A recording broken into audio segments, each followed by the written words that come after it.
اپنی قربانی کے لحاظ سے ماحول کو سخاوت کا رنگ دیں، ماحول کو ذوق کا رنگ دیں۔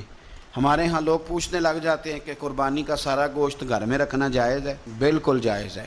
سارا گوشت کیا، پورا اونٹ آپ گھر میں کھا لیں، شریعت آپ کو منع نہیں کرتی، لیکن کس نے کان میں بتایا تھا کہ قربانی کے بعد گوشت ملنا ہی نہیں؟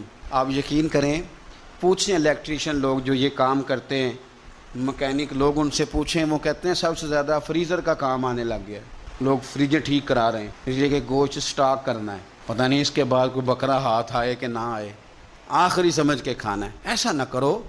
اگر سارا گھر میں رکھنے کا مفتی صاحب سے فتویٰ پوچھ لیتے ہو تو کیا کسی مفتی نے یہ فتویٰ نہیں دیا کہ سارا بانٹ دینا بھی جائز ہے؟ یہ بھی فتویٰ پوچھو کسی سے، نہ ہو تو مجھ سے پوچھ لو۔ قربانی ساری رکھنی بھی جائز ہے اور ساری بانٹ دینی بھی، ایک لقمہ بھی نہ کھائیں، ساری بانٹ دیں، آپ بانٹتے رہیں، رب کریم آپ کو اور دینے کا ارادہ فرماتا رہے گا۔